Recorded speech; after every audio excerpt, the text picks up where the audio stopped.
Bezrat Hashem, les Zohar d'aujourd'hui, Brachot 33a.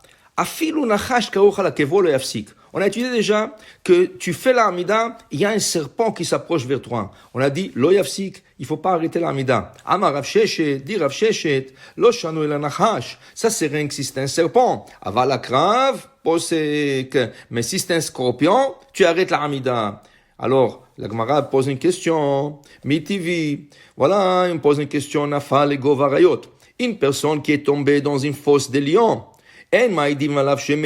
Si tu n'as pas vu qu'est-ce qui t'arrive avec la personne, tu ne peux pas témoigner qu'il est mort. Qui c'est qui te dit qu'il est mort? Peut-être il va sortir vivant. Et on a trouvé plusieurs fois que des personnes qui sont tombées dans la fosse des lions sont sorties vivants. Daniel, le prophète Daniel, le roi de Babylone lui a fait rentrer dans la fosse des lions et il est sorti vivant. Oh, Haïm Akadosh, Rabbi Haïm Ben Attar, le roi du Maroc, il lui a commandé une bague pour le fiançailles de sa fille et comme il était un bijoutier et il faisait des choses à la main, il faisait des choses très spéciales et le roi Haïm Akadosh a refusé en lui disant que Sa Majesté, il travaille rien que pour avoir du pain et du lait pour sa famille. Dès que le premier qui lui a une rente, il achète n'importe quoi, il a assez pour acheter du pain, il ferme le magasin. Alors le roi, il lui a dit, gare à toi, si tu prépares pas, le mariage est dans 3 mois. Ils sont revenus et le roi Haïm Kadosh, effectivement, n'a pas préparé la bague.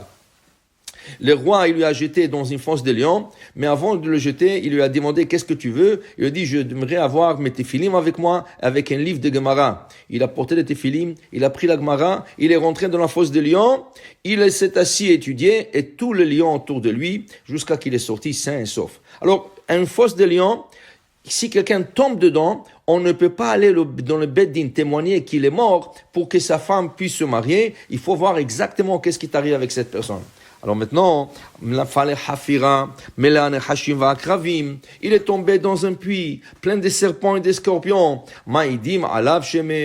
On peut déjà témoigner qu'il est mort. Qu'est-ce que tu vois? Que même un trou plein de serpents, c'est sûr qu'ils l'ont mordu, c'est sûr qu'il est mort, et tu peux témoigner sur lui qu'il est mort, et sa femme peut se marier. Alors tu viens de dire qu'il y a une différence entre un serpent et un scorpion. Répond la Gemara, Sha'ane Atam, ce cas que tu viens d'emmener est différent. Pourquoi?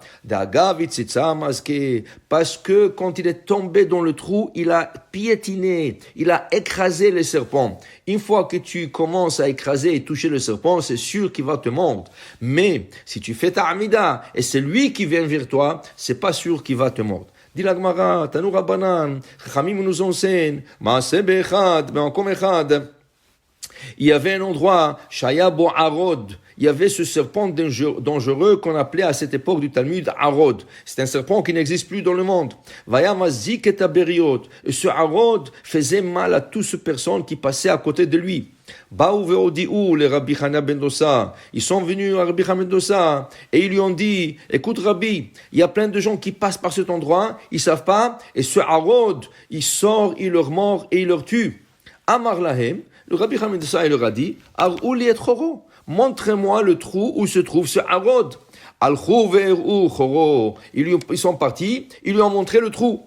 Natan akevo al peachor. Qu'est-ce qu'il a fait Rabbi Chana de ça? Il a mis son pied, il a mis son talon dans le trou. Yatsa v'shacho. Alors le Arod automatiquement est sorti, il a mordu Rabbi Chana de ça. Mais qu'est-ce qui est arrivé, dit la Gemara? Umet oto Arod. C'est le serpent qui est mort. Ken natlo al ktefo ve'evio le bet midrash. Il lui a pris sur ses épaules et il a emmené Bet HaMidrash. La Gemara explique qu'à ce Arod, que c'était un serpent assez spécial, quand il mordait une personne, si la personne courait vers une source d'eau, avant que le Arod y arrive, le Arod mourait. Et quand le Arod lui dévançait, lui il est parti à la source d'eau, et lui il est parti là-bas, il s'est trompé dans l'eau, avant que la personne arrive, c'est la personne qui mourait. La Gemara explique qu'il y avait un miracle, que sous le talon de Rabbi Chana ben Dossa, s'est créé comme une source d'eau, et c'est le Arod qui est mort. Alors après qu'il a emmené le Arod au Bet HaMidrash, Amar lahem, il leur a dit, Re'u banai, regardez mes enfants, en Arod memit. C'est pas le Arod qui tue une personne, et la het memit. Si quelqu'un a été mordu par un serpent et il est mort, c'est pas le serpent qui l'a tué, c'est sa faute qui l'a tué. Bota sha'a, sur ce moment, ils ont dit Chachamim, Oy lo la adam shepaga bo arod. Malheur à la personne qui a été frappée par le harod.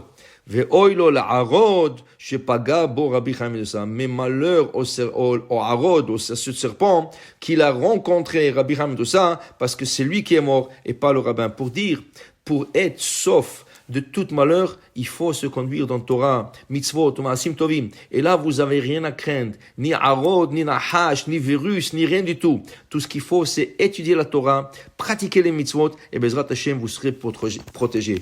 Soyez bénis tous. Baruch Adonai le'olam. Amen ve amen.